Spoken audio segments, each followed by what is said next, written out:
So hello, and nice to welcome you in the afternoon panel. I hope that you enjoyed the first part of the event, and I dare say this panel will be more interesting to follow up. This is why we will be speaking in English to keep you entertained, and we also have some visual presentations for you to look at and engage more of the senses, because after lunch it's hard. Nice to meet you. I'm Mariyna, and I represent the Association for Production, Storage and Trading of Electricity, one of the organizers of the event. And I'm extremely happy to welcome here our panelists who will present us the grid integration of renewables, the solutions that we need for smart grid, flexibility and storage, all these things that we talked about earlier through the day, that as the renewables share rise in the power system, we tend to need new solutions to solve the problem of the variability of our new sources. But as you noticed in the previous panel, there are enough reasons, very compelling, to actually look through ever higher share and deeper decarbonization of the power grid. This is the pure economic logics of wind and solar being the cheapest energy source out there, also chasing after climate change objectives, and not in the last place, the energy security issue that comes up ever more pressingly with the latest geopolitical developments. So welcome to our panel. I hope that you will find the solutions presented here most interesting to you. And as a first introduction, let's say I would like to make the connection with the previous panel that spoke about renewable energy supply, about 24/7, and how the leaders in the corporate world are thinking about the next step of decarbonization and transition to a fully decarbonized power system. So I would like to invite Fanni Denke to introduce herself and the company she represents, and give us the perspective of what are the corporates doing now, the leaders on the market, how they're thinking about the next step in corporate renewable energy procurement. Thank you. Yeah, so my name is Fanni Denke, and I work for a scale-up company called Flexidao that is a software as a service provider in energy traceability and certification. We indeed work with Google and Microsoft and other big energy buyers on 24/7 carbon-free electricity. And yeah, so a bit about the background or why this is important and why this shift is happening towards the more granular accounting of carbon emissions. Sorry, I'll need to... Next one. Yeah. Okay, before I go here, I'd like to lay out the underlying principle, which is our current carbon accounting system that does not support grid decarbonization anymore, sufficiently at least. So besides the economic benefits of procuring renewables, I myself and the Flexidao as well represent the decarbonization aspect of the grid as a whole. And yeah, so why this is interesting. If you look at renewable energy procurement on a one-year period or a more granular period, you will get to very different results. So in what matches on the annual level in terms of renewable generation and consumption will not necessarily reflect the physical reality of emissions on a more granular level, for example, on a day, or if you go down to the hourly level.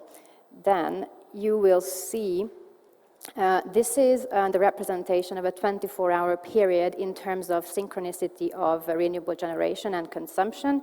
And the blue line stands for the consumption for each hour, and the green bars represent the contracted carbon-free electricity amount, plus the additional green on top of them stands for the grid-sourced carbon-free electricity, and the yellow bars tell you how much of the generation was actually not used by the off-taker, and that is the excess generation.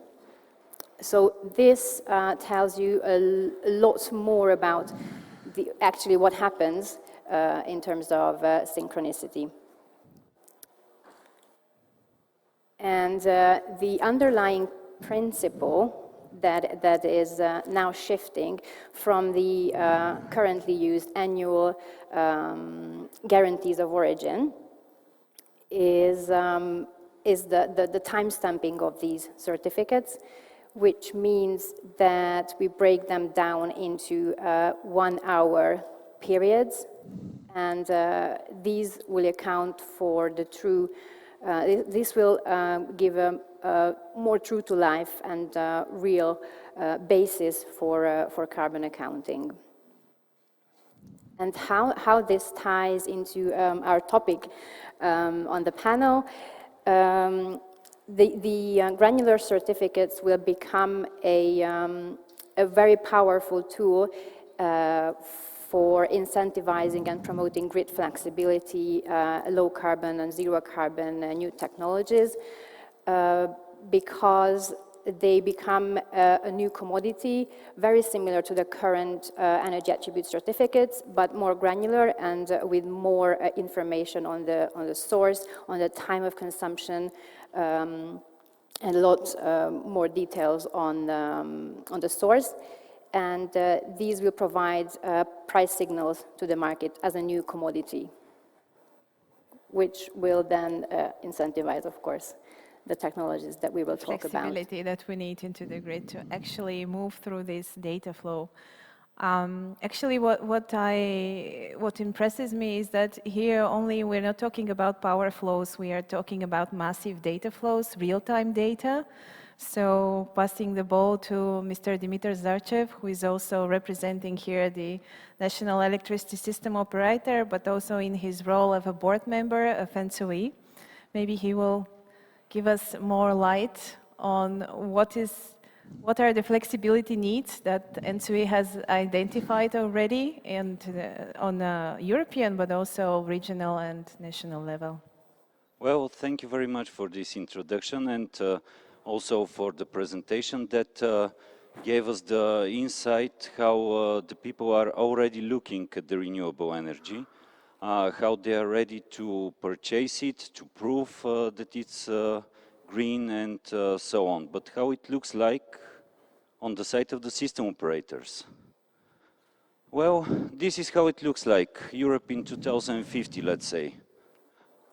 Massive installations from renewables all over Europe and active power flows that are crossing the whole continent in order to supply each part of it and to go to every house and to be at least CO2 neutral. What does this mean? Looking at the map of Europe at the present time, there are difference in the potential that we have on the north, on the south, in the center of the continent. As you can see, it's distributed between hydro potential, wind potential, PV potential. So in the future, where the conventional generation will be a very small part of it, actually the flows from renewable energy will have to become massive to increase to its maximum in order to supply each house and at the moment where the generation arrives, because it will happen dependent on the weather conditions, actually. What does this mean for the system from our perspective? There are a series of future challenges that we'll face just in several years with this penetration of renewables in our interconnected system of Europe. First problem, system stability. When you change the conventional generation, that is actually represented by huge rotating masses, and you put at its place PV or a wind farm, the inertia of the system is decreasing. This decrease of the inertia of the system needs new solutions, new implementations, some new approach in order to be able just to provide the system security that we rely on today. Second problem that we have to face, resource variability. What does this mean? At the moment with the conventional generation, it's easy. You have production, you have load, you have interconnection flows, exchanges with the other systems, you can make the schedule, you can balance it. There is a technology that is already developed, it's easy, but in the future, where you'll be weather dependent, there will be a need of very deep and very consistent approach between all the TSOs in the interconnected system in order to be able just to provide you the system security that we have at the moment. So, another issue, new connections. What do we mean? At the moment we are operating as 39 TSOs in 27 European countries, part of us members of the EU, part not, but all of us interconnected with interconnections that have ability to transfer exact amount of active power between our systems. And this is what we are balancing today. Tomorrow, with the renewables, we have to balance massive power flows that will go from south to east, from west to north, and so on and so on. So we'll need really much more interconnected system in order to be able to maintain our parallel operation and again to assure that we have the system security we have today. Integrated demand-side resources. What do we mean? It is easy. It was easy actually, because now things started to change. In previous days you had production, you had transmission, you had distribution, you had consumption. Now consumption is mixed at this point with generation. Transmission is not exact because it doesn't go every time from the generation, from the conventional generation towards the load, but it can go on the opposite sides. Also, you are weather dependent, as I said, so some power flows may vary. For example, if in Romania the wind is blowing, then this energy is transferred through the Bulgarian grid, but on the contrary, when in Greece there is enough wind and PVs, also the energy goes in the north direction, and so on and so on.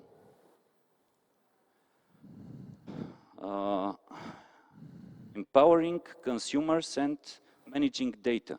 Imagine at the moment if we have, for example, let's say 20 power plants, big power plants that we know everything about and we can control it, we can use it for balancing, for response to any disturbances and so on.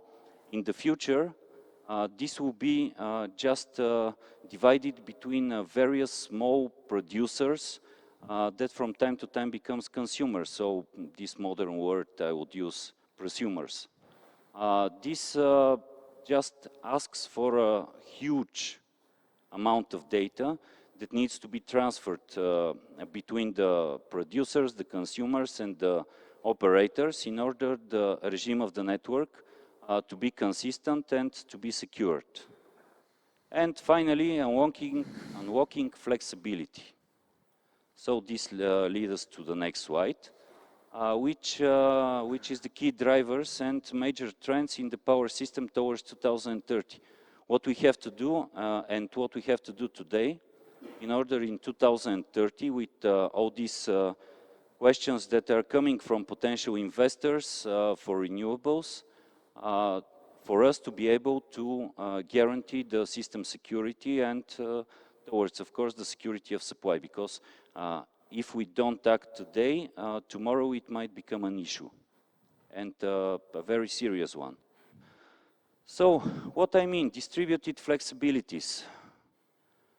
This means TSO-DSO cooperation to a new level, because now the DSOs from consumers are slowly but for sure becoming generators. These prosumers are actually located and connected to the DSO territory. Next one, power electronics towards hybrid AC-DC systems.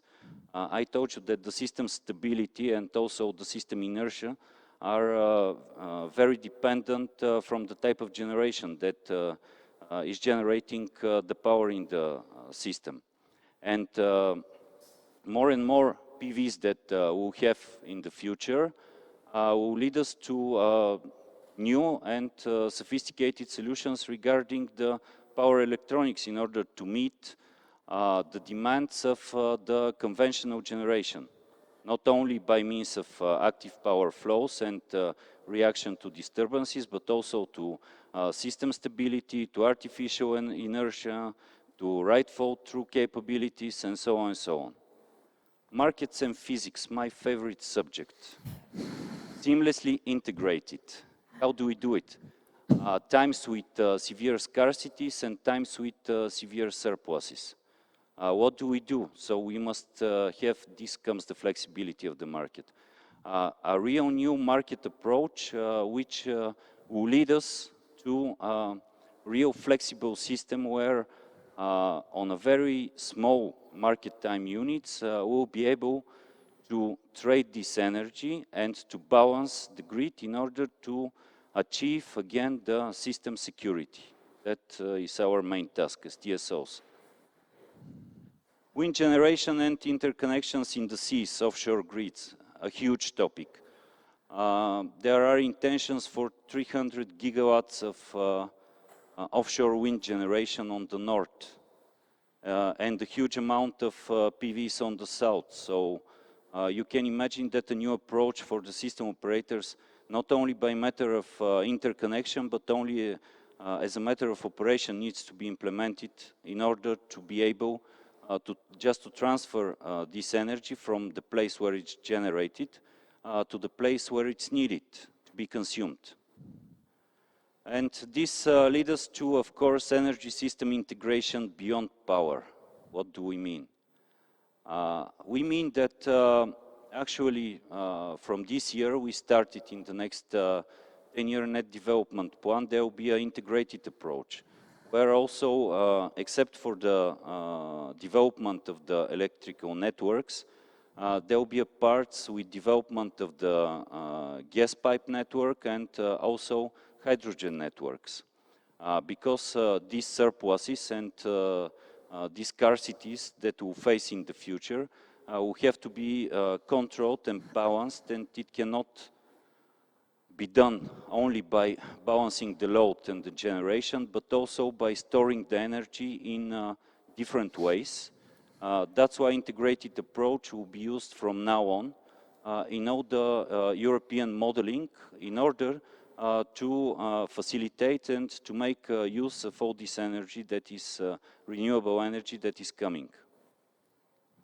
And finally, mastering operational challenges. What do we mean? Resilience, forecast, automation, artificial intelligence. I saw one of my dispatchers here. I don't see him at the moment, but you can wave to me. Don't be shy. Don't be shy. Wave. Ah, there he is. Okay, wave to the people to see you. Because this guy sits in the chair in the TSO, in the National Dispatching Center, and he is looking from the morning till the evening how the load profile is changing. He is covering with the available resources at the moment. He has several thermal power plants. He has several hydropower plants. He's just using them to balance, to control, to use the secondary and tertiary control in order to balance the network and the exchange flows. In the future, if he continues to work like that, he won't be able, because if at the moment he's looking at, let's say, 20 units in total, in the future he'll have to look at, let's say, several hundred units in total just to be able to make the same operational control. That's why we need automation to a new level, where actually all these various sources and these distributed sources to be just taken together and used as one conventional power unit, shadow power plant as we call it, that has the same capabilities as the power plants we are operating at the moment in order to maintain what? System security. I'm intentionally just continue saying this system security because it's the most important on the side of the system operator, just to be able to provide you the electricity you need. What do we do? Not only in ESO, but on European level. What ENSTO-E is doing regarding this, because this is a huge, huge story. Energy system roadmap 2030 to 2050. In order to explain in details, to give guidance for all these changes that are coming and that I told you briefly in the previous slide. Scenario building towards climate neutrality. Of course, the scenario is not only one. There are several scenarios, plethora of scenarios. The question is one. The answers are too many, so each one will have to find an answer for himself. Multi-sectoral approach supporting system integration.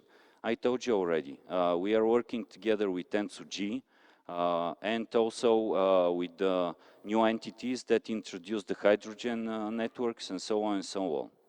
Evolution in market design requirements. I told you where market finally will meet physics. This is what I'm really hoping for.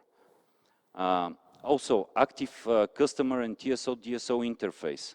Of course, we all know about demand-side response and how it will help the system, but there is an interface and a deep integration, especially in operation between the TSOs and DSOs. And DSOs in their role of actually active prosumers, not only consumers of energy, will have to be shifted, let's say, to a new operational excellence in order to meet the future challenges. Regional cooperation and coordination to a new phase. We already started this for the CE region. Also, it's well established in the core region and in the west region. These are the regional coordination centers, which are really working every day and every minute just to be able to increase the ability of the power flows between systems, to deepen the cooperation between the TSOs, and to provide the tools how to increase finally the interchange flows between the different systems in order to be able to not to jeopardize what? The system security. And of course, finally, digitalization and innovation, which I understood that our colleagues that are right after me will speak about. So I'll keep my peace with one final remark. I even brought it here on a piece of paper because I don't remember such figures. And I'll just tell you that for the active at the moment 10-year net development plan 2020, some key numbers. Inside this plan, at the moment are included 154 transmission projects, including 97 cross-border projects, representing close to 19 gigawatt of additional cross-border transmission capacity, equivalent to 46,000 kilometers of lines and cables. 143 billion euros proposed investments by 2030, contributing to post-pandemic economic recovery. Construction and commissioning could ensure 1.7 million jobs in the EU and produce a positive impact on production, 2,040 billion euros, GDP 100 billion euros, and tax revenues 45 billion euros. 26 storage projects representing 485 gigawatts of storage capacity, included 19 hydro pump storage, 4 compressed air, 2 electromechanical, and 1 pilot cross-sector, what I told you about hydrogen. 7.3 to 13.2 billion euros expected increase in socio-economic welfare depending on the scenario considered. I told you there are a lot of different ways to go there. But now I'm passing the floor to my colleagues just to tell us further on. Thank you, Mr. Zarchev. I think you have summarized beautifully both the challenges and the different paths that we can take to overcome them. And now I would like to welcome our next speaker. Carlos, take a sip, don't worry. So you can introduce yourself and let us know what are the solutions on the renewable side. So how do you see these challenges that TSOs have, and what can the renewable sector do to at least mitigate their concerns to a certain extent? Okay, thank you very much. My name is Carlos Alvarez, working at Huawei, and I think it's a very good transition here because I'm very close to system operators, trying that the solution fits exactly what the system operators need, and also telling what we can do and listening what they need. So I think it will be a nice transition here. And of course, I must say that thank you very much for this event because it's very nice to be here in a face-to-face event finally. So that's great. And the thing, and one of the main points that we have seen in the previous presentation is that right now the traditional, let's say, renewable power is not directly substitution for the conventional generators, okay? We can say that the conventional generators are super grid friendly, okay? They are polluting a lot, maybe, but from the grid perspective, that's very good. So for the decarbonization policies, we must evolve to a zero carbon generation units, etc. But there are a few challenges. One, for example, is this called the short circuit ratio. This is some formula, but at the end, it means how strong the grid is, okay? And the problem is that the renewable energy generation right now, if we don't have the conventional generation, this renewable will sit down, okay? If we move 100% to renewable, it won't work. And the thing is that we need some strength in the grid, okay?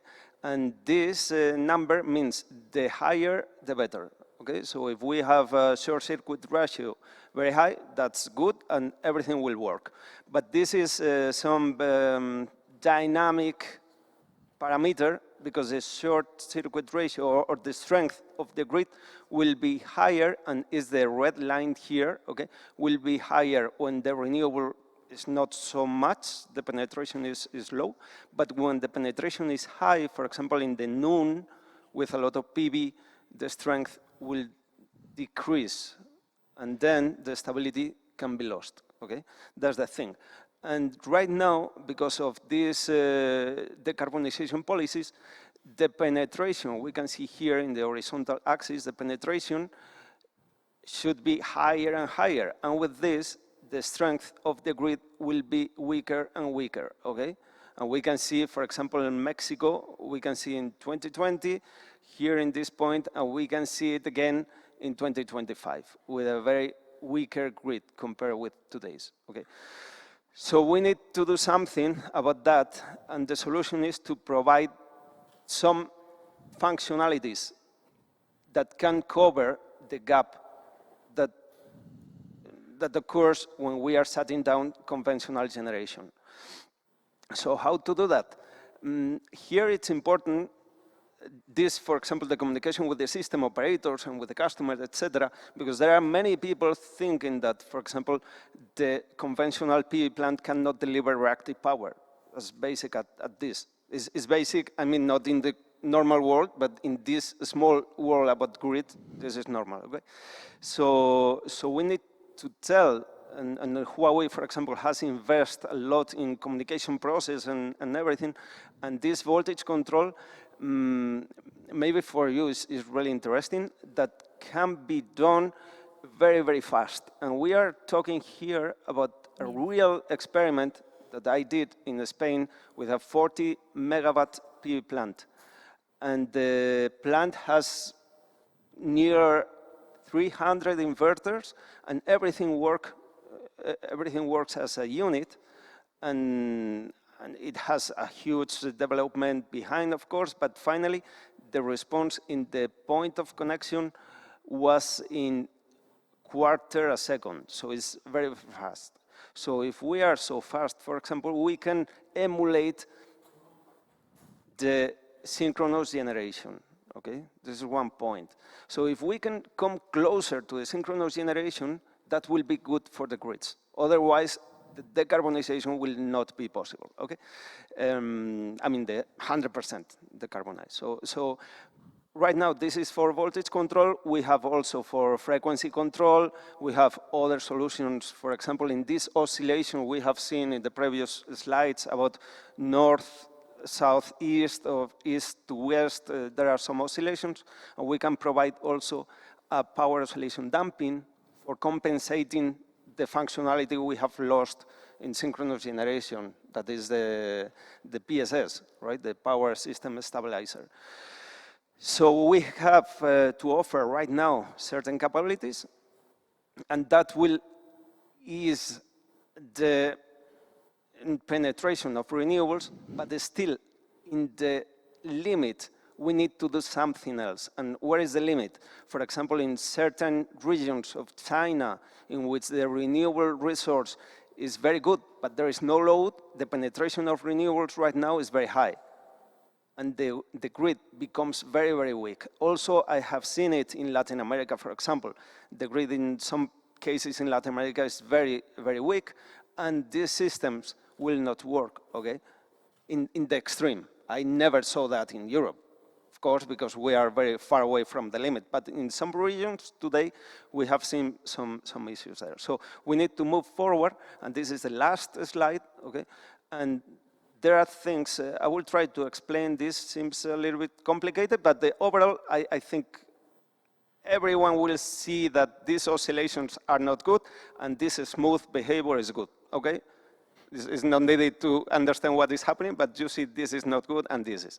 So, but the thing here is that the experiment, and this is in a real plant in China, we have a system fed by 2 lines, okay? And we intentionally trip one, and then the strength of the grid decreases a lot suddenly. And then the control we can see here is not stable, right? So with the same hardware, and this is important, with the same real hardware, the storage plus inverters, with this hardware, we activate the firmware of the grid forming, okay? And then you can see that the voltage is stable. And this is what we need for keeping integrating renewables in the grid. So what else? This is just a functionality. There are several, but the time is very limited here. But the good thing is that the hardware is developed, the firmware is ready, okay? And this will really help the system for moving from this grid following renewable power to the grid forming. And it's just like the synchronous generator. In the synchronous generators, you can put it everywhere and it will work. This is the concept of the grid forming, that you can put it and the system will create the voltage and everything will work. Okay, so that's mainly all. And I think the message is clear. This is the picture of what is happening in China. It's like time travel to Europe in 3 or 4 years, maybe, I don't know. and you will see that the problems in the grid that can appear, okay? Maybe not so drastically as in this case, but we have to be aware of the problem and, of course, about the solution. So thank you very much. Thank you, Carlos. I think that you gave us a good perspective into what is coming on the power conversion systems and the capability of the power electronics. Now I'd like to pass the word to Mr. Ruslan Papazian, who will present us the digital perspective, because as we talked, the landscape of the future power system involves not only the power flows, it involves a lot of data flowing around. So how do we make use of this data, and how this data can help us to optimize our costs on both the EPC and O&M part? Thank you for the introduction. Good afternoon, everyone. Hope you don't have the after-lunch coma after you, so I'll have to keep an entertaining discussion about digitization. Thank you for the invitation as well. A great event. I think I haven't been to one with so many participants for a while. I have been to one for a while in any case, but definitely with not so many participants. And it's great to have such a discussion, and we have, I think, really good perspectives in this panel. And I would like to speak about digitization in a very specific aspect. I mean, digitization may mean a lot of things, and it's, as Mr. Zarchev mentioned, about a lot about the automation, about the, so to say, how to digitize the system in terms of operation. It has to do with using power electronics. But I'll make a point regarding cost. So digitization as an investment, meaning digitization is a way to control and save in the process of building up a network. Because we're living in an environment where I have to switch. We're living in an environment where we're discussing continued integration of renewables, really a critical process for our ambition to decarbonize. But we're also living in a world where we have to just replace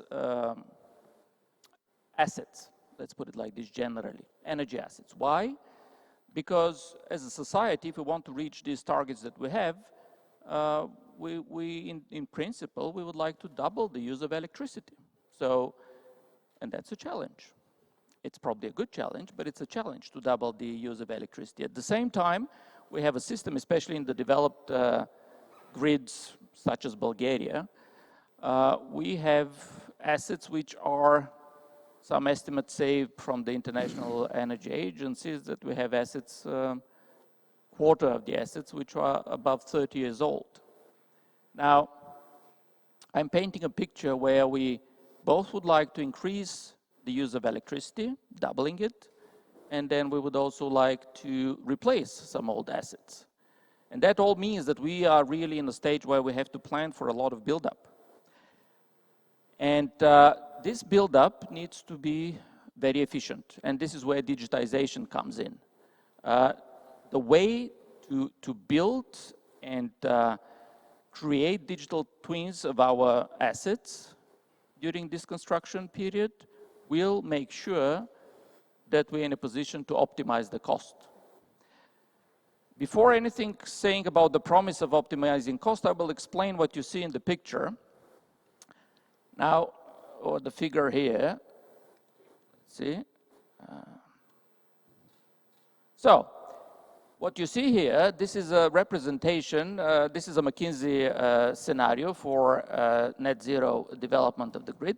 So this figure will show you what is the projected cost base, which includes all the costs which are building up, again, the cost base. This is not a price, it's a cost base for electricity. This figure will show us so to say, the bright orange, chosen purposefully, would be the grid cost. And this additional grid cost would mean costs that already mentioned again at several occasions, the need to interconnect more to make good use of the renewable buildup, the need to store more in order to again balance the production of electricity from renewable sources. And obviously, then you will have other costs which are related to the actual production of electricity. And this is, if these are additional grid costs, the lower one would be, so to say, capital costs and depreciation for generation.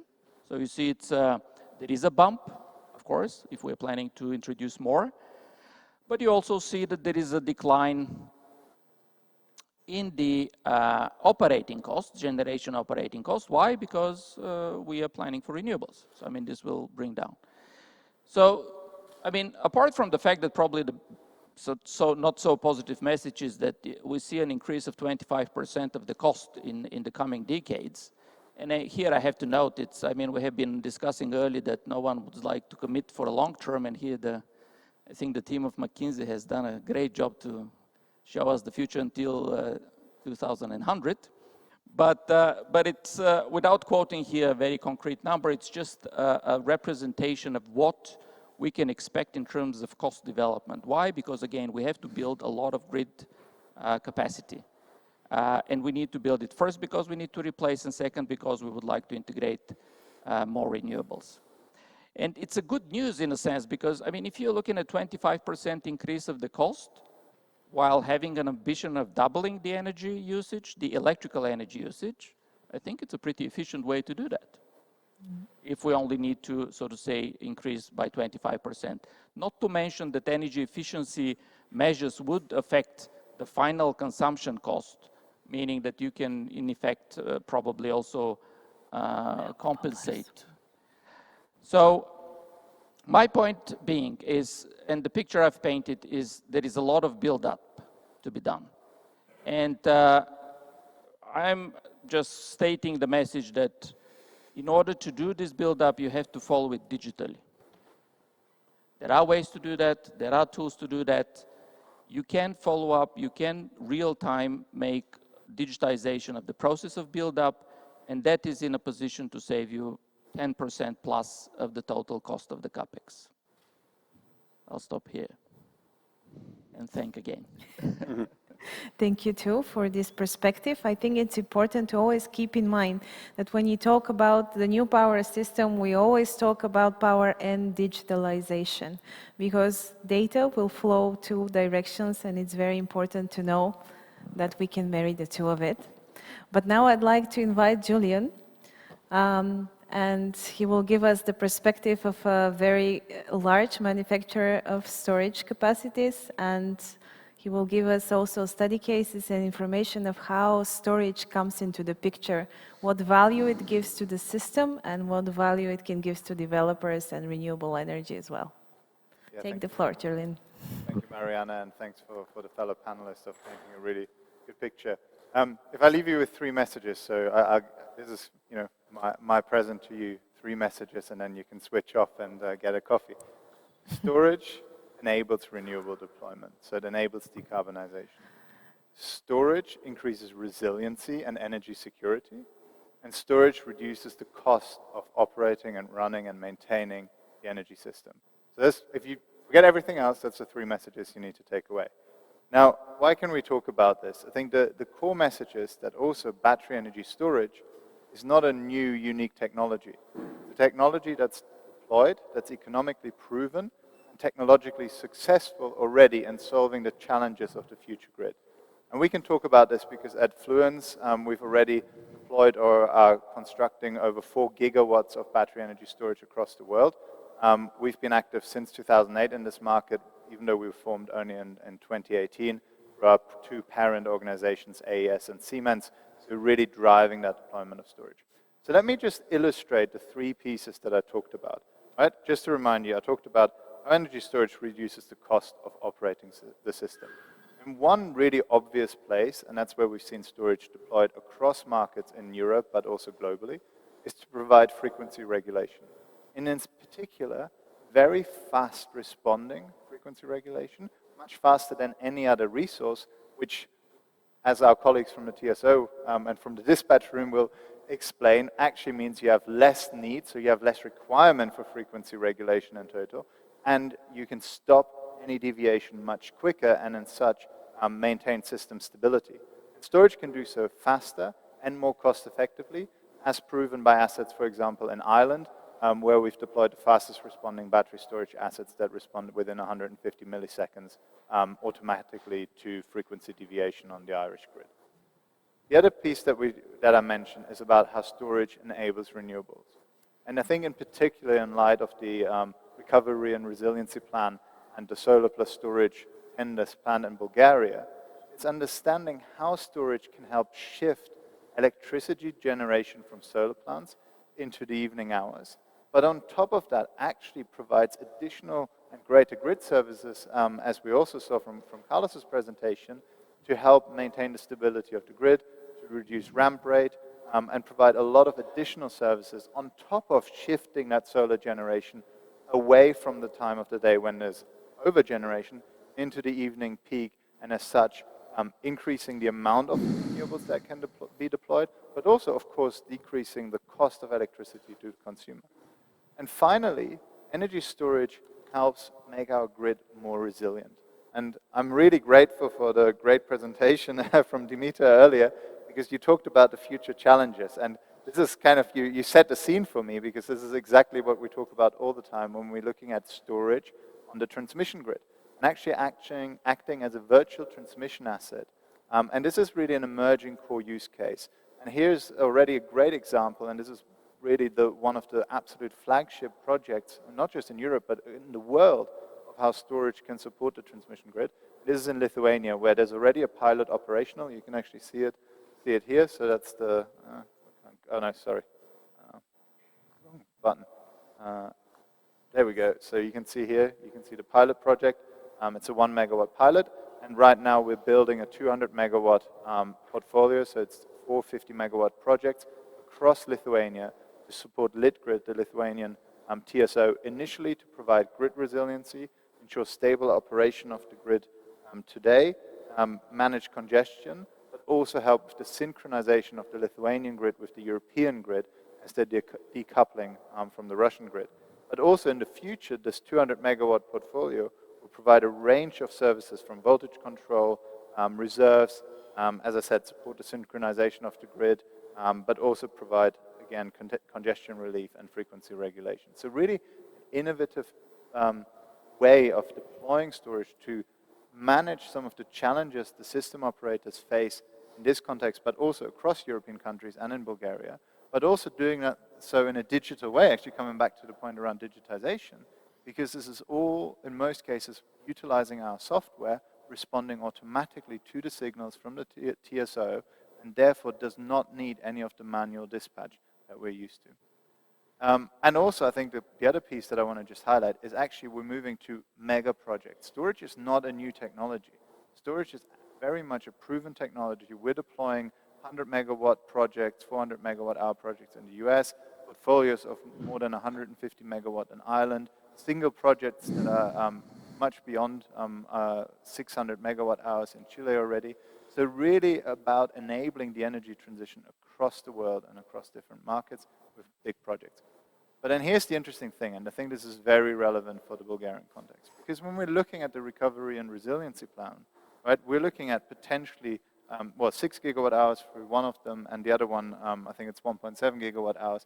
So we're talking about gigawatt scale of storage deployment in Bulgaria, and there isn't actually a lot to point to and a lot of experience. So it's very critical that as we're moving into a gigawatt scale market, we really think about storage in a different way, and I really encourage every stakeholder in the market, you know, whether you're a developer, whether you're the TSO, whether you're a policymaker, or a different stakeholder in this market, to ask the right question. Are you confident in the project and in the project technology that is being used? Will you be able to secure capacity? Because battery supply, we're fighting against the automotive industry, and that means you have to work with players that can provide scale and scale cost effectively in this market. Are you working with a technology that's future-proof? Because what storage is doing today is not necessarily what storage will be doing in 10 years' time, because the challenge that the system operator faces may have changed. So you have to use a technology that is future-proof, and you have to look at a software solution that can be adapted to adapt to the specific changing market conditions. And then finally, how do you maximize your asset revenue via smart software? And that's really what I'd like to leave you with. So just to repeat those 3 points, storage enables renewables, storage decreases the cost of running the energy system, and as such decreases the cost of energy for the end customer, whether it's commercial or residential. And energy storage makes our grid more resilient. And we're really excited about the opportunity and the value that storage can provide to the Bulgarian grid and to the Bulgarian renewable market. And we look forward to working with you on this. Thank you, Julian. Thank you too for touching up on the Bulgarian National Recovery and Resilience Plan, because I want to bring things home now and invite Dimitar Tsekov, who is an electrical engineer and leading the technical and engineering department in Renergy, to tell us more about what is in store for the storage in Bulgaria. Thank you, Mariyna. The Bulgarian strategy for implementation of renewable energy sources and also for storage solutions is covered by the national Recovery and Resilience Plan. In this plan, a tendering scheme is proposed. In this tendering scheme, there is 5 tenders that are proposed. Each tender with 285 megawatts of installed renewable energy sources. In total, 1.4 gigawatts of renewable energy sources. The start, as it's written in the National Recovery and Resilience Plan, should be at the Q3 this year. So we expect it quite soon. Let's hope that it will happen. The tendering scheme is based on a CapEx support, which means that it will be the projects will be granted based on the support requested by the investors, and the projects will be ranked from the smallest requested CapEx support per megawatt hour produced. The requirements for the investors in the National Recovery and Resilience Plan are to build renewable energy sources power plant and add a storage system to this renewable energy power plant. This storage system has to be at least with 4-hour duration and at least with 30% of the capacity of the renewable energy source that is linked to. In case an example is needed for a 100 megawatt peak solar power plant, the needed storage system should be at least 30 megawatts and 120 megawatt hour system, which also we can calculate the full storage capacity that is stated in this National Recovery and Resilience Plan to 420 megawatts, 1,680 megawatt hours. In February, also it was added project called Restore. This project aims to add more flexibility of the grid and also to smooth the production of the renewable energy sources, but also balancing services. And this project Restore, it has 6,000 megawatt hours of storage systems that should be built and operated by a company registered by the Ministry of Economy. The storage systems built will be rented from this company to the energy producers. No other information was given, and the information in the National Recovery and Resilience Plan is very brief. It's focused only on several numbers and like the capacity, but and also the function that implies is only peak shaving function, which is something very brief and there is no information for the other functions that also my colleagues here mentioned about grid services like frequency response, voltage level regulations, black start, etc. So there is there is not a lot of information in this regarding the tenders that should be participated. Also, the regulatory framework is not at the stage that storage implementation should be easily done in Bulgaria, which means that a lot of norms, acts, standards and regulations should be amended in such a way that it could be easily done, and the storage system can be active player in the grid, and it can provide the services that it's built for.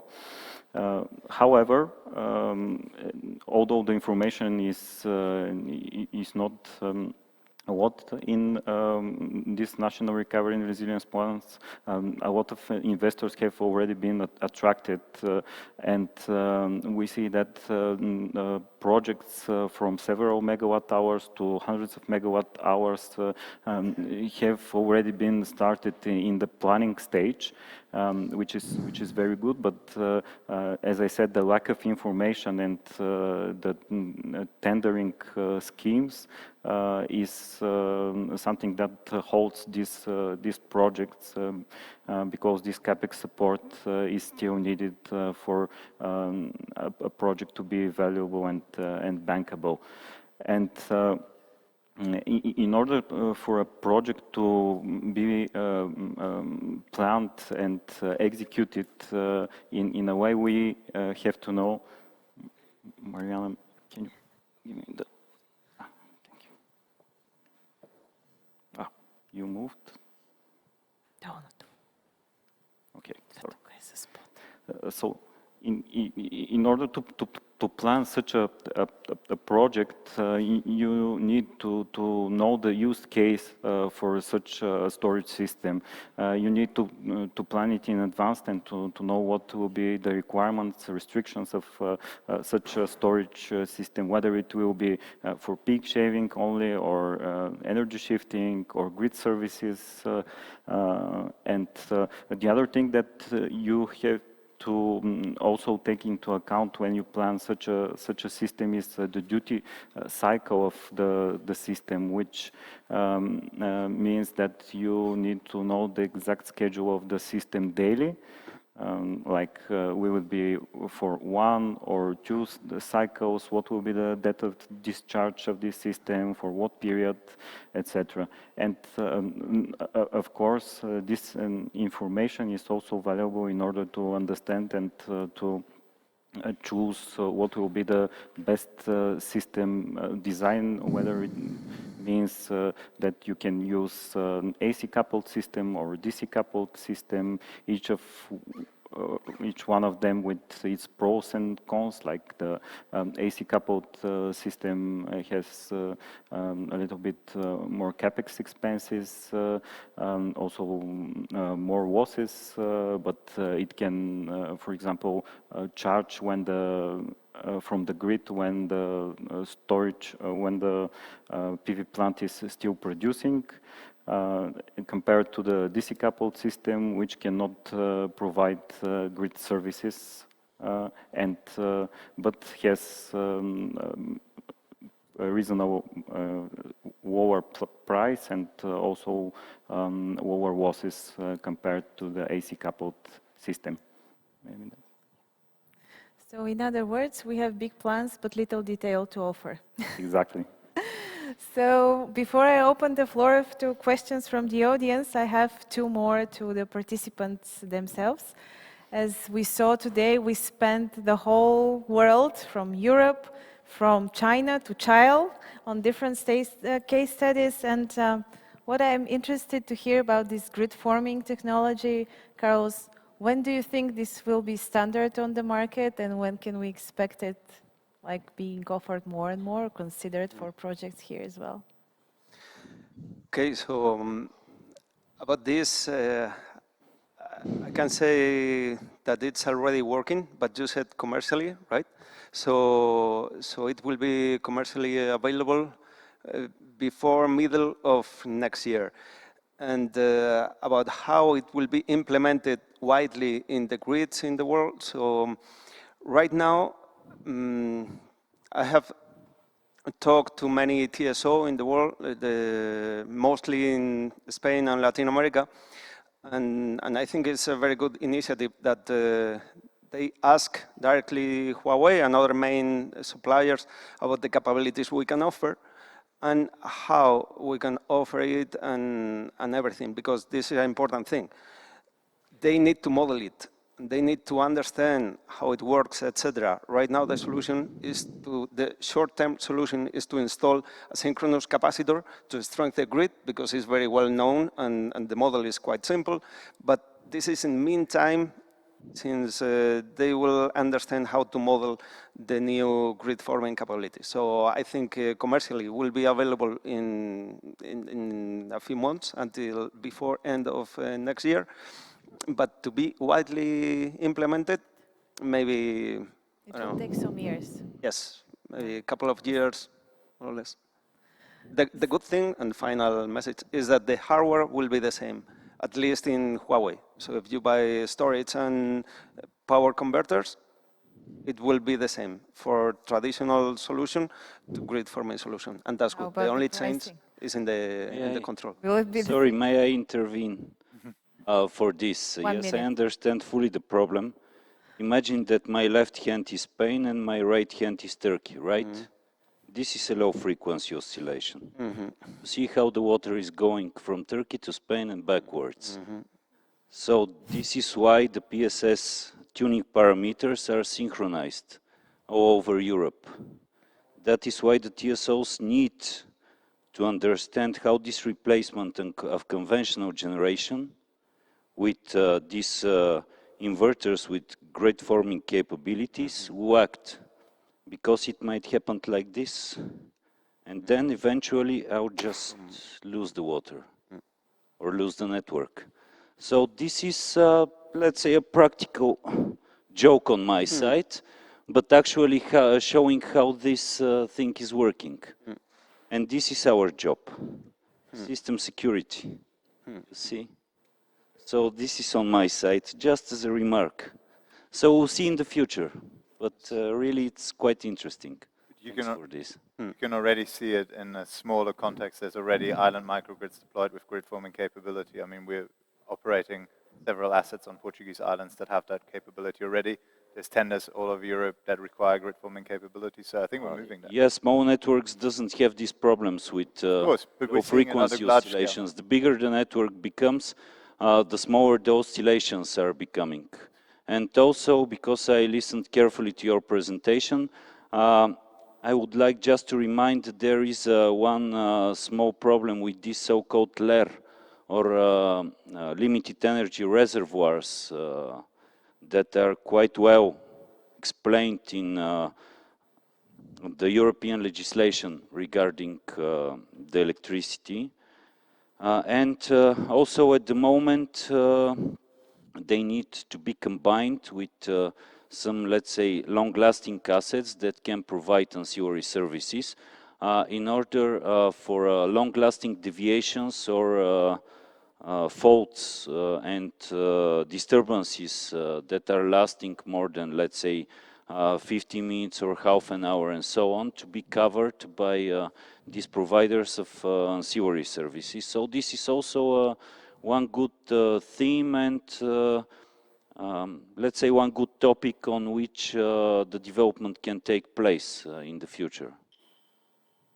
I'll write it down to make a follow-up in a different webinar or probably another event, which is exactly only on the topic, because I see there is a lot of interest going on and also a lot of discussions between the different solutions providers and those who would be benefiting from them, let's say.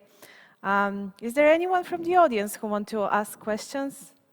Otherwise, I would like to go to Julian and ask the hard question, because you know, for at the moment, storage can do so many wonderful things on different levels, but the supply chain at the moment and the demand is so high that it's actually very difficult to secure an order, and we as a consultant have seen leading times of over 1 year or 2 even when you place a firm order, and I imagine what it is for currently the developers in Bulgaria trying to secure projects that they don't even have entered into a tender stage, and that would be really hard to do. So tell us more about the supply chain and what is going on. Yeah, it's not an easy question to answer, so let me try my best. I mean, we all know that no matter what you're trying to buy, whatever industry you're in, there's supply chain constraints, right? And that's definitely something that is also affecting the battery supply chain.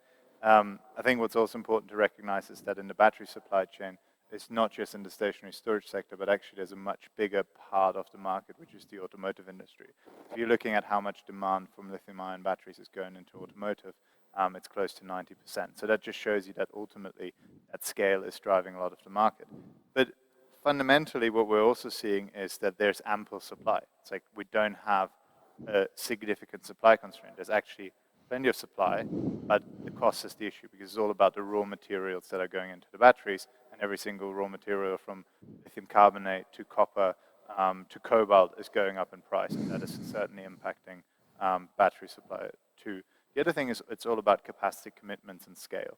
As I just mentioned, I mean, if you're looking at the annual offtake from the automotive industry, you're looking at tens of gigawatt hours, and if the storage industry in 1 year is only taking about 8, 9, 10 gigawatt hours globally, that means scale becomes really important, and that means that a lot of smaller players are really struggling in order to secure supply and actually access that.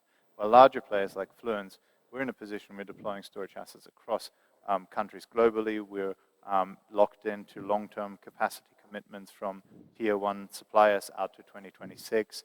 We have a supply chain that's diverse with multiple different battery suppliers. And also, and I think this is really important, is we're starting to drive regional focus in our supply chain.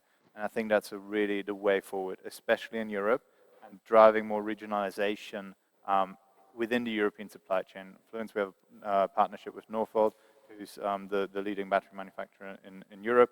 And we'll be bringing more and more manufacturing to the European Union to serve our markets and our customers better with batteries that are more accessible, shorter lead times, and are more sustainable, most importantly as well, have a lower carbon footprint, have a high recycled content, and through that really help drive our sustainability goals across Europe with sustainable battery storage system. And I think it's also about working with local partners in the specific markets, right? It's very much clear you cannot do this by yourself. It's all about having partners in markets like Bulgaria that understand the system very well here and utilize our global scale and bring the local content and the local expertise to those projects. Thank you, Julian. That was really extensive answer to my question. Sorry. Anyway, thank you for going through this in such a thorough manner. And last call for questions. Speak now or hold your breath for the networking cocktail, because we are going to the next panel otherwise. Okay, thank you for, okay. Microphone, please.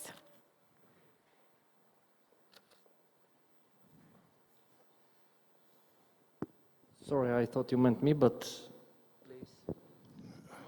Hello, my name is Pavel Pavlov. I'm representing a company developing a big solar park. I have a question to Julian. Julian, what is the material that your technology is based on, and how abundant is this material? And can you give us, not exact, but a sort of a price ratio of your technology per megawatt? Yeah, so I think fundamentally there's 2 different technologies that we use at the moment. That doesn't mean we wouldn't use different technologies going forward. So at the moment we use both LFP and NMC batteries in our storage system. So LFP lithium iron phosphate and NMC nickel manganese cobalt batteries. So different type of cathode materials within the batteries. We have both. We have suppliers for both types of technologies. Both have slightly different considerations. Some are more energy dense, some are slightly cheaper.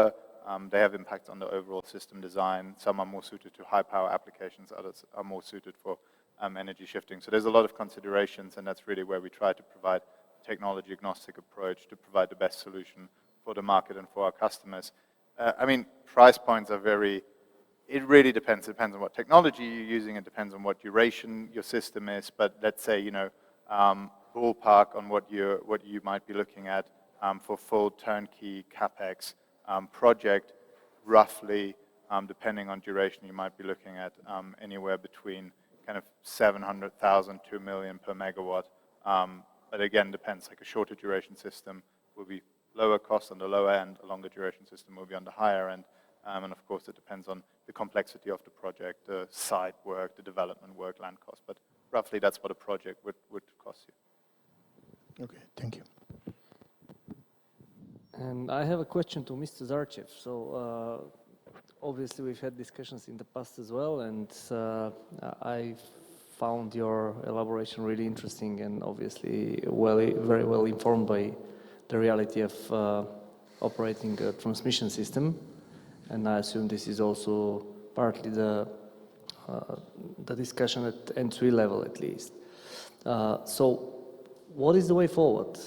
If indeed these huge, massive new capacities are going to be built, and we expect to have more build out of, let's say, offshore wind in the north and more solar, but of course also other variable sources, mostly wind in the south, then how is the pan-European grid going to be managed? Shall we expect blackouts, like Mr. Zarchev implied in the morning a little bit that the last one in Bulgaria was in 78, I think, and obviously in UK 3 last year. So what is the way forward? Probably there's no silver bullet, but storage is, I fully agree with Julian here, solves at least partly some of the bigger issues. Obviously, we also have modern grid edge technologies and technologies on the PV side that are helping. But how are the systems going to cope, and what do you see as, let's say, the potential solution? It's a very hard question, actually. I cannot predict the future. I can only hope for the best. What I can say is that, let's say there are some scenarios in which the energy scarcity is going up to 120 hours per year, which is a huge amount. At the moment, the energy scarcity is up to 4 hours per year, tops. And this is based on a scenario where all these technologies that were, let's say, briefly mentioned here, but very popular and discussed all over Europe, doesn't happen at the same time. So this, let's say, synchronization of all the technologies, if the PVs come first and the batteries second, then there will be moments with surpluses and with scarcities. If it happens the other way around, also the possible scenario is like this. The other thing that is extremely important is coordination between all the operators, just to be able to transfer these power flows. And the third thing is just, let's say, evolution of the grid. What we expect to happen in the next 10 to 15 years. And this is how let's say, the future is seen through our eyes. Of course, some generation fleet in the different countries will be changed, this is sure. The new technologies will come. Also, some conventional non-polluting technologies will be evolved to a higher scale in order to assure the energy availability during let's say, situation like the cold wave through 2017 and the hot wave in 2019. Also, this deeper, let's say, consolidation between the TSOs will take place in the next 3 to 5 years, just to be able to transfer all these power flows that I showed you already on the picture of Europe, how it will look like. And for 2050, we'll see. Also, we must not forget the e-mobility, which is a huge topic by itself. There was just a simple calculation that if we replace the Bulgarian car park by e-mobility, by EVs, then we'll need energy on a yearly basis. That is exactly the amount of energy that the nuclear power plant in Kozloduy is producing at the moment. This is the amount that we need only on yearly basis if we just change our car park, imagine. Also, I don't know, I'm not let's say a witch, I cannot say this is the future, this is how it looks like. There are different ways to go there. But in many parts of Europe, except for, of course, storage technologies that are quite interesting, hydrogen becomes a bigger and bigger topic because it has a multi-usage, of course, purposes for transportation, heavy transportation, storage of energy resources that can be activated in times of scarcity.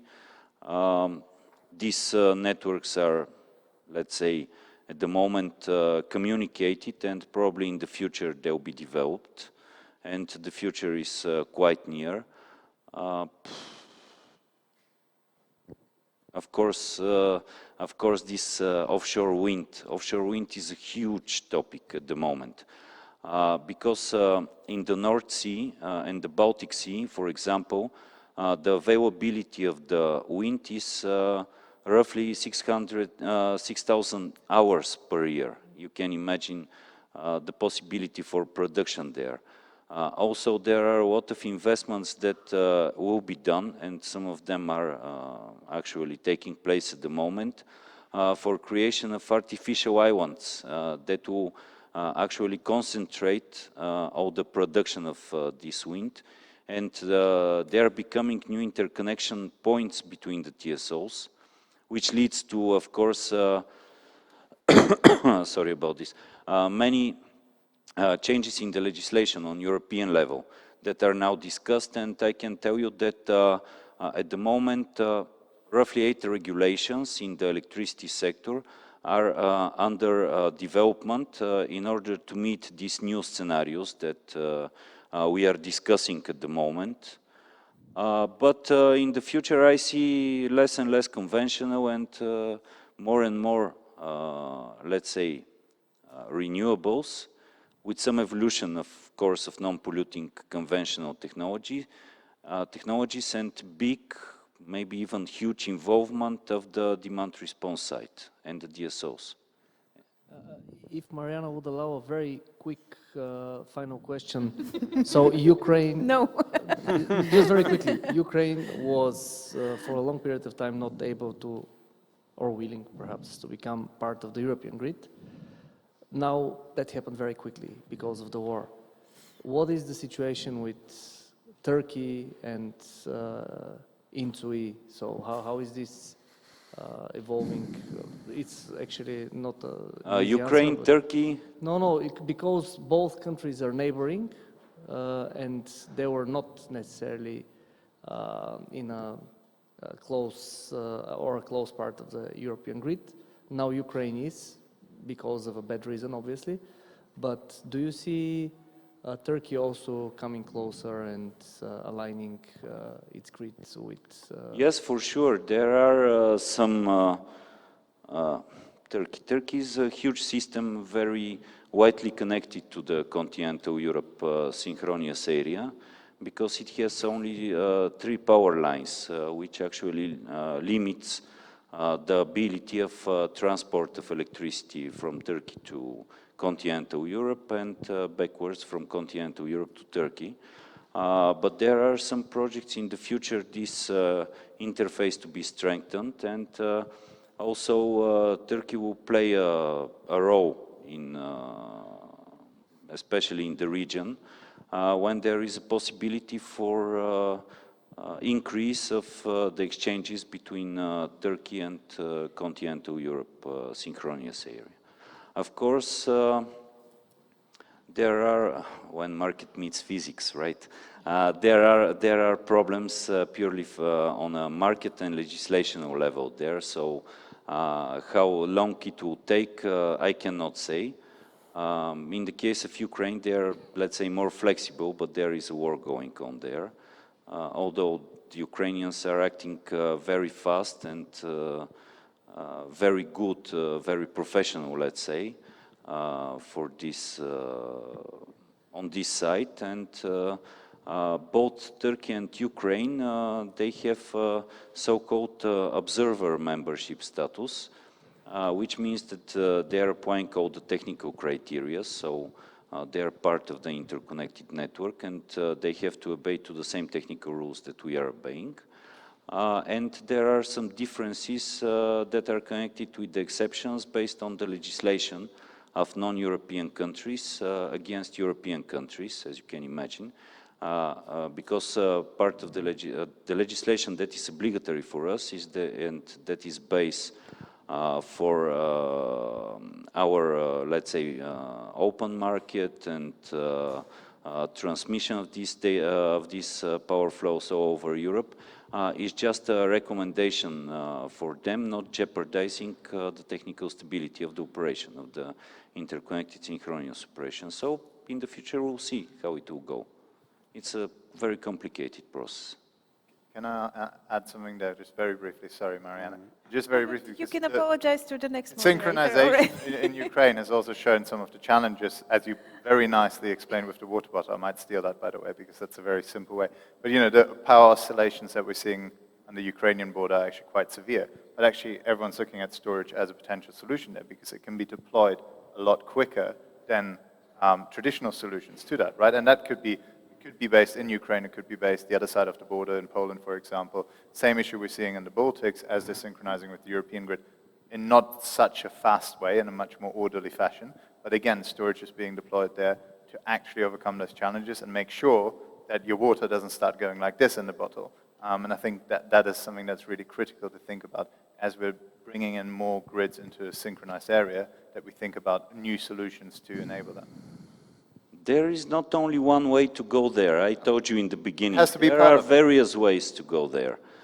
There is an implementation actually in Germany, exactly like this one. And at the moment, the TSO is working on this because they have a weak network just in the middle of Germany. So what they did, they put a storage on the north side of the network and on the south side.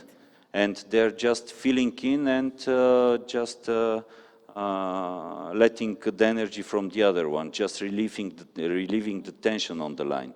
So this is also, but it has also a legislative, how to put it, peculiarities, because it's extremely walking on the edge regarding the legislation and the regulation that we have in the European Union.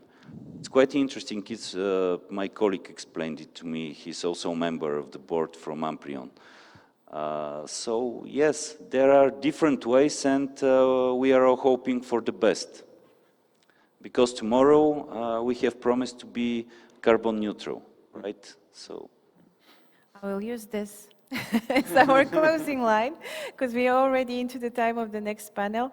And market meet physics is a favorite that I take from this panel, because as we speak about power, so we must meet the climate change physics challenge.